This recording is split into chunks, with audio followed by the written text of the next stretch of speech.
At the minute, we have in place what's called the Data Protection Act. I'll put those up there. So the Data Protection Act was developed at the back end of the 1990s as a method of control for how we exchange data, how we used it, and how we kept people's information private. The trouble is, most people ignore what's sitting in the Data Protection Act. So some companies are registered for it, some that should be aren't. Most people don't understand what's in the Data Protection Act at all. You add to that nearly 20 years worth of technology development, and the Data Protection Act is not fit for function. It doesn't work in today's world. So what the European Union have been spending a few years on is developing what they call the General Data Protection Regulation. Now this comes into force on the 25th of May next year. Irrespective of what we do as a country leaving Brexit, we still will have consequences of GDPR. The Information Commissioner's Office has already said that we will have a sort of a UK variant of it. So it's not going to go away. It is something that all companies, all businesses are going to have to do something about. And it's born out of the need to try and protect an individual and your data. So, you know, at the minute you can sign up, I don't know, you sign up for something on TalkTalk, and then you suddenly get all their third parties emailing you, texting you, sending you information about stuff that you're really not interested in because you didn't know that they were going to do that. So that becomes a nightmare, doesn't it? And then you get all of the phone calls from people trying to sell you stuff that you've never given them your personal information, but they've managed to get hold of it somehow. It's around trying to protect your rights for things like that. So the first is the right to be informed. And where you sign up for something, you have to now, under GDPR, give your consent for people to talk to you, to send you advertising information. And they have to specifically tell you how they are going to use their data to market it to you. So where data in the past has just been sold or given from one company to another, big databases, that cannot carry on. It will become unlawful under GDPR.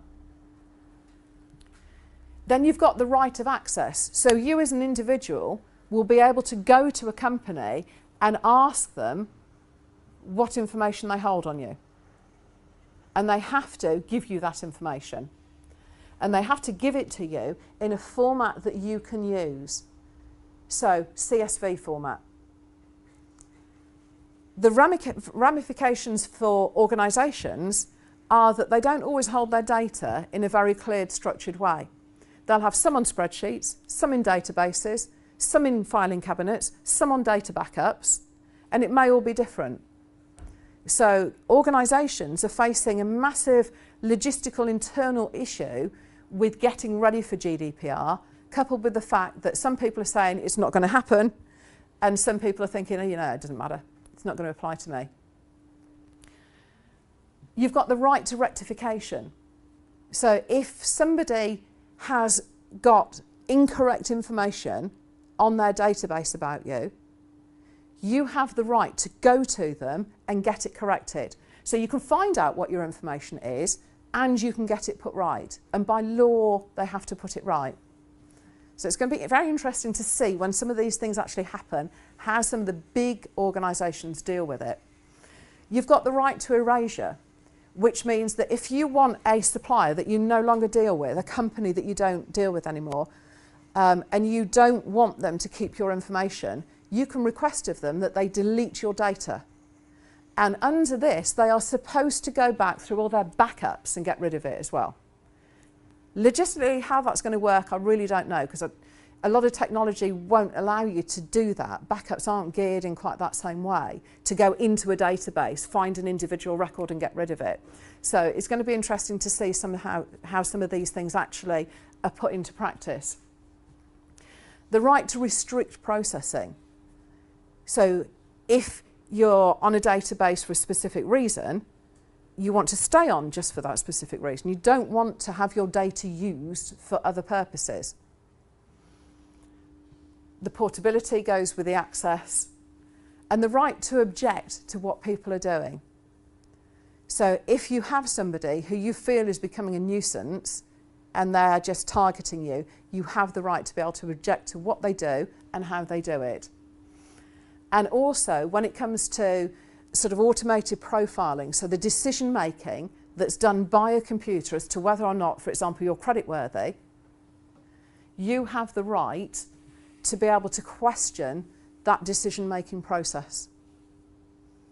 Because you could be trustworthy, you could have enough money in the bank to be able to pay a credit card or whatever it is, but their decision making process that's automated might say, no, you can't do that. So you have the right to be able to question the way that they've made those decisions. So GDPR is quite far-reaching. It's designed to give us as individuals a lot more rights and access to the information that is held on us and about us.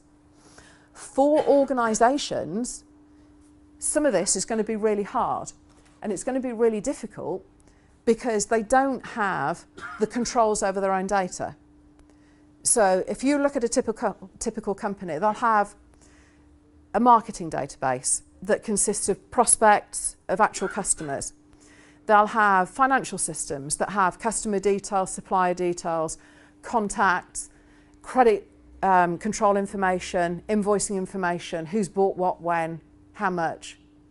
They'll have Excel spreadsheets where they're doing analysis of individual projects. They might have their clients' details stored on a different system. Under GDPR, they're going to have to document every different data system that they have and say who has access to it, what they use it for, why they need access to it, and what do they do when that data is now no longer needed. So how do they archive that information? So there's a lot of companies that are still scratching their heads around what to do with GDPR. But it all sits around that security thing. It's the security of us and our data, how it's used, who by. But it's going to be quite tough next year for a lot of companies to actually get to grips with this. And the other thing that I did hear was that the Information Commissioner's Office is going to become independent. So they are already employing lots more auditors than they've ever had in the past. Those auditors are going to come out and look at big businesses and small businesses. They're going to be looking to see who's breaching GDPR, and they will fine them.